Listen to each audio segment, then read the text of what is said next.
안녕하세요. 8월 13일 금요일입니다. 오늘은 이사야 63장 15절부터 64장 12절까지입니다. 제가 읽겠습니다. 주여 하늘에서 굽어 살피시며 주의 거룩하고 영화로운 처소에서 보옵소서. 주의 열성과 주의 능하신 행동이 이제 어디 있나이까? 주께서 베푸시던 강국한 자비와 사랑이 내게 그쳤나이다. 주는 우리 아버지시라. 아브라함은 우리를 모르고 이스라엘은 우리를 인정하지 아니할지라도 여호와여, 주는 우리의 아버지시라. 옛날부터 주의 이름을 우리의 구속자라 하셨거늘 여호와여, 어찌하여 우리로 주의 길에서 떠나게 하시며 우리의 마음을 완고하게 하사 주를 경외하지 않게 하시나이까?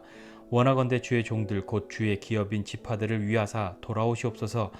주의 거룩한 백성이 땅을 차지한 지 오래지 아니하여서 우리의 원수가 주의 성소를 유린하였사오니 우리는 주의 다스리심을 받지 못하는 자 같으며 주의 이름으로 일컬음을 받지 못하는 자 같이 되었나이다. 원하건대 주는 하늘을 가르고 강림하시고 주 앞에서 산들이 진동하기를 불이 섭을 사르며 불이 물을 끓임 같게 하사 주의 원수들이 주의 이름을 알게 하시며 이방 나라들로 주 앞에서 떨게 하옵소서.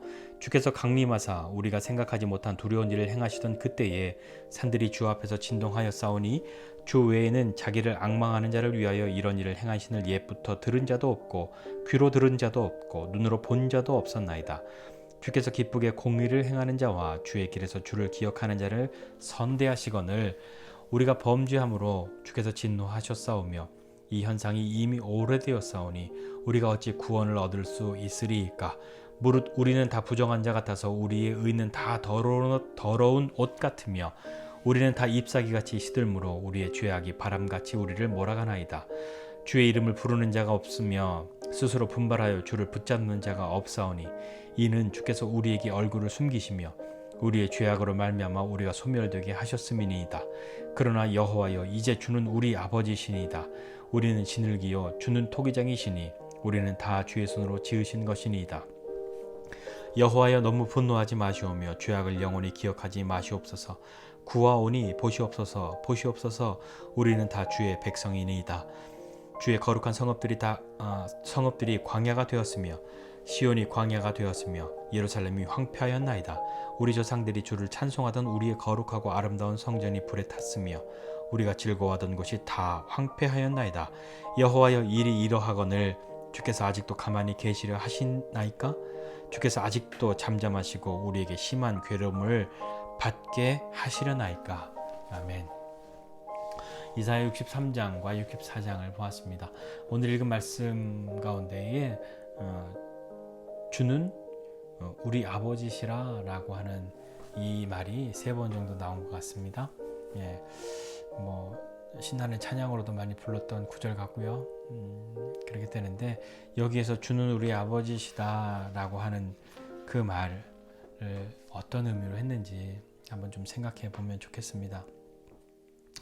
하나님, 주님이 내게 그렇게 베푸시던 자비와 사랑이, 정말 그렇게 간곡한 자비와 사랑이 이제 그쳐진 것 같습니다. 내게 없는 것 같습니다. 하나님이 더 이상 그렇게 하시지 않는 것 같습니다. 왜 그러세요? 어떤 일이 왜 이렇게 되었어요? 주는 우리의 아버지십니다. 우리의 구속자이십니다. 우리를 구원하시는 분이십니다. 주님 외에는 우리가 살 길이 없습니다. 라고 주님을 부르고 있는 겁니다. 그런데 하나님과 우리 사이를 그렇게 갈라놓은 것은, 그렇게 하나님의 간곡한 자비와 사랑이 끊어진 것 같이 느껴지도록 만들었던 것은 무엇일까요? 하나님의 게으름일까요? 아니면 하나님의 변심일까요? 하나님의 우리를 버리심일까요? 무엇 때문에 그럴까요? 하나님과 우리 사이에 그런 갈라짐은 단 하나, 우리의 범죄함 때문입니다. 그것 외에는 하나님과 우리 사이에 틈이 생겨날 수 없죠. 그렇기 때문에 하나님이 우리를 버리신 것도 아니고 우리를 좀 일부러 그렇게 고난 가운데 두신 것도 아닌데, 하나님 우리가 이렇게 어려움 가운데 있고 고통 가운데 있습니다. 하나님, 이전에 그러하셨던 것처럼 우리 좀 도와주십시오. 우리를 살려주십시오. 그러면서 고백하죠. 우리가 범죄하였고 그렇게 하나님이 진노하셨는데 이게 이미 오래되었는데도 우리가 가만히 있었습니다 라고 말하는 겁니다. 64장 6절, 7절, 8절 이렇게 쭉 보면요. 그렇게 이야기하잖아요. 우리가 범죄하였고 이렇게 이게 오래되었는데 우리가 어떻게 구원을 얻을 수 있겠어요. 하나님, 우리는 다 부정해서 우리의 의는 다 더러운 옷 같고 우리는 다 잎사귀 같이 시들어서 우리의 죄악이 바람같이 우리를 그렇게 날리고 있어요. 하나님, 이게 우리예요. 그런데도 우리는 어떻게 했냐면요, 하나님의 이름을 부르지도 않았어요. 하나님의 이름을 부르지도 않고 스스로 분발하여서 주님을 붙잡는 자도 없었어요. 그거 알면 하나님의 이름을 부르고 어떻게 해서라도 하나님을 좀 붙들려고, 하나님 내게 은혜 베풀어 주세요, 나를 좀 살려주세요, 이렇게 붙들어야 했는데 하나님, 우린 그러지도 못했어요 라고 이야기합니다. 그러면서 또 한 번 이야기해요. 그렇지만 하나님 우리 아버지시잖아요 라고 이야기하고, 우리는, 하나님은 토기장이시고 우리는 진흙이에요. 하나님 우리를 만드셨지 않습니까? 그렇게 이야기하고 있습니다.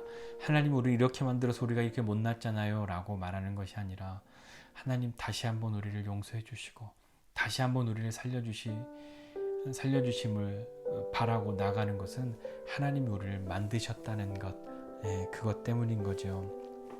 그러면서 하나님, 너무 그렇게 우리 이렇게 어려운 가운데 다 황폐해져 있고 다 이렇게 쓰러져 있고 성전은 불타버렸고 아무것도 없는데, 하나님 우리 다 주님의 백성이잖아요. 하나님 우리를 도와주세요 라고 이야기하고 있는 겁니다.